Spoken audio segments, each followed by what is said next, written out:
Bienvenue chers téléspectateurs d'Afro Info 243. En ce jour des commémorations des Génocost, marquant le début du conflit armé le plus meurtrier depuis la Seconde Guerre mondiale en RDC, le docteur Denis Mukwege, prix Nobel de la paix 2018, appelle à une volonté politique forte pour mettre fin au pillage des ressources et garantir les droits des victimes à la justice, à la vérité, aux préparations et à la non-répétition des crimes internationaux. Les Génocost,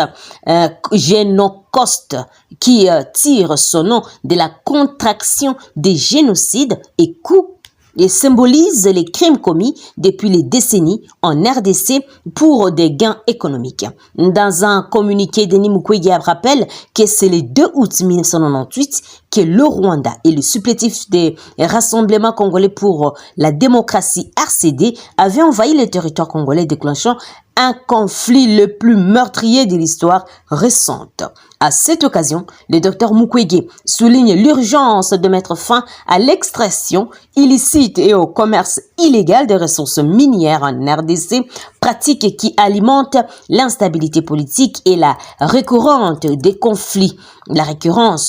des conflits. Il appelle également à une reconnaissance internationale des responsabilités des pays voisins tels que le Rwanda et l'Ouganda dans l'agression et les pillages des richesses congolaises.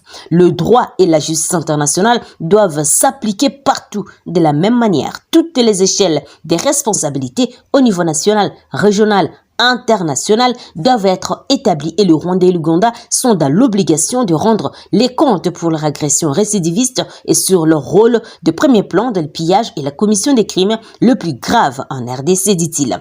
Et les Congolaises et les Congolais ont aussi droit à leur Nuremberg, insistait-il. Cela fait référence à l'idée que les crimes internationaux commis en RDC doivent être traités avec la même rigueur et la même fermeté que les crimes de guerre et les crimes contre l'humanité jugés lors du procès de Nuremberg après la Seconde Guerre mondiale. Pour les contextes, le procès de Nuremberg qui se sont déroulés entre 1945 et 1946 étaient des procédures judiciaires internationales mises en place pour juger les principaux responsables du régime nazi pour leurs crimes commis pendant la guerre, notamment l'Holocauste et les atrocités commises dans les cas des concentrations. Ainsi, le docteur Mukwege appelle à la création d'un tribunal international pénal pour la RDC et les chambres spécialisées mixtes afin de poursuivre les auteurs des crimes internationaux et mettre fin à l'impunité. Le prix Nobel de la paix insiste sur le droit du peuple congolais à disposer de ses ressources et à vivre en paix sans ingérence étrangère et il exhorte à la réconciliation des pays de la région des Grands Lacs et à la construction d'une nation congolaise libre de l'exploitation, de la souffrance, de l'humiliation et de l'injustice. Alors que la RDC honore ses morts et commémore les atrocités commises sur son sol, le docteur Denis Mukwege rappelle que chaque jour est un rappel de la nécessité de mettre fin à la tragédie congolaise et de permettre à la nation de se reconstruire dans la paix et la dignité. Note actualité.cd.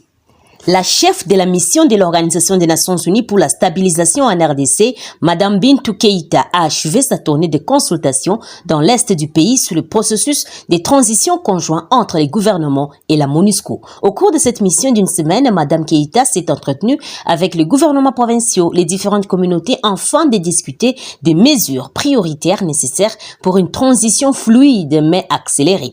La tournée de consultation a débuté à Goma le 11 juillet et s'est poursuivie à Bukavu, Uvira, Bunia, pour finalement terminer à Beni. Durant son déplacement, Madame Keïta a rencontré les gouverneurs des provinces du Nord Kivu, du Sud Kivu, de l'Ituri, ainsi que les autorités locales, la société civile, les organisations non gouvernementales. Elle a également visité les bases de la MONUSCO et les sites déplacés internes, dont Lala, qui a récemment été attaqué. Et la mission de Madame Bintou Keïta s'inscrit dans le cadre de l'élaboration d'un rapport spécial demandé par le secrétaire général des Nations Unies conformément conformément à la résolution 2666 du 20 décembre 2022. Cette résolution vise à proposer les options pour adapter la configuration future de la MONUSCO et d'autres entités des Nations Unies en RDC tout en étant compte ou en tenant compte des initiatives régionales et internationales existantes. Le processus de transition conjoint entre les gouvernements et la MONUSCO a été initié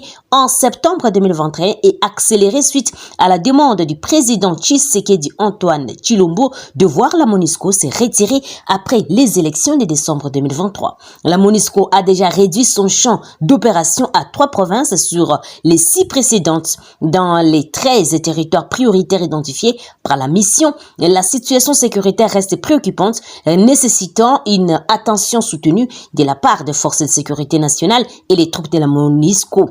Madame Keïta a souligné que l'année 2024 sera celle de la transition au cours de laquelle la MONUSCO transférera progressivement ses responsabilités en matière de protection des civils au gouvernement congolais. Elle a également mis en avant les travaux de la MONUSCO pour renforcer les systèmes judiciaires, la police nationale et réforme du secteur de la sécurité, tout en continuant à lutter contre les violences sexuelles liées au conflit qui affectent particulièrement les femmes et les filles. Et la chef de la MONUSCO s'est engagée à amplifier la voix des femmes congolaises et à promouvoir la parité hommes-femmes dans tous les aspects de la vie publique. Malgré les défis persistants, les femmes candidates aux prochaines élections ont exprimé leur enthousiasme et leur détermination à faire entendre leur voix. La tension entre l'Arabie Saoudite et les Émirats Arabes Unis et les Qatar s'affiche désormais au grand jour, autant sur la politique énergétique que sur le positionnement géopolitique dans la région et surtout en Afrique. Depuis les Émirats Arabes Unis, l'Arabie Saoudite et les Qatar y investissent massivement, notamment dans les infrastructures et surtout tentent d'acheter les mines en Afrique, notamment en RDC. Barrick Gold souhaite explorer davantage les gisements des cuivres en RDC. Le numéro 2 mondial des mines d'or, Barrick Gold, souhaite aussi explorer les gisements des métaux, des cuivres, des cobaltes dans le sud du Congo, tout en développant et en prolongeant la durée de vie de sa mine de Lumwana en Zambie, a déclaré le PDG Marc Bristow. Et en outre, le numéro 2 de l'or coopère avec l'Arabie Saoudite pour acheter les mines au Moyen-Orient et en Afrique, notamment en RDC. Mais le président congolais Félix Tshisekedi a presque choisi les Émirats Arabes Unis pour ces mines et minerais malgré les retours multiples à la justice internationale. Dans la plus grande confidentialité, la présidence congolaise de Félix Tshisekedi planche sur un deal minier de grande envergure avec les Émirats Arabes Unis. Et l'accord entre Félix Tshisekedi et Mohamed bin Zayed Al Nahyan s'est notamment déjà traduit par la création en décembre 2022 d'une joint venture congolo-émirati et la Primera Gold SA. Côté Émirat, c'est l'entité Primera Gold Limited qui contrôle Primera Gold et une autre société en cours de constitution, Primera Metal, dédiée au coltan, un minerai stratégique qui devait être l'un des principaux opérateurs sur ce dossier. Le gouvernement de la RDC a révoqué son autorisation pour la première raffinerie d'or du pays quelques jours avant son inauguration. Ce n'est d'ailleurs pas la première fois qu'Abou Dhabi montre son appétit pour les mines congolaises. En 2021 déjà, les Émirats avaient identifié 3 permis dans la zone aurifère des Anikodo dans la province de l'Ituri. Leur cession s'était finalement révélée impossible, leurs réels propriétaires étant des personnalités clés du régime. L'usine construite par Congo Gold Raffinerie SARL dans la ville orientale de Bukavu est en chantier depuis 2019 et devait produire 2 tonnes d'or par mois en utilisant les minerais des mines artisanales de la province du Sud Kivu. La ministre des Mines Antoinette Samba Kalambay a annulé les permis de l'entreprise parce qu'elle n'a pas respecté ses obligations sociétales. Selon un décret du 24 juillet vu par Bloom Berg est confirmée par CGR et les ministères. La société est détenue à part égale par l'homme d'affaires congolais Dieudonné Kassembo Niembo et Yacine Somji, dont la famille a une longue histoire d'affaires, notamment des négoces des minerais en Afrique centrale.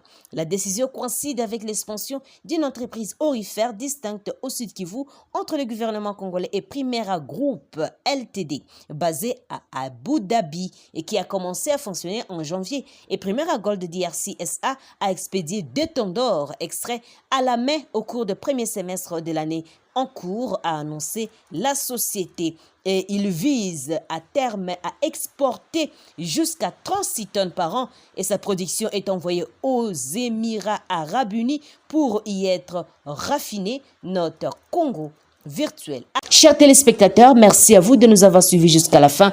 N'oubliez pas de vous abonner, d'aimer la page et de partager nos informations. Je suis Santi Chesenga depuis la province de l'Ituri pour Afro Info 243. Au revoir.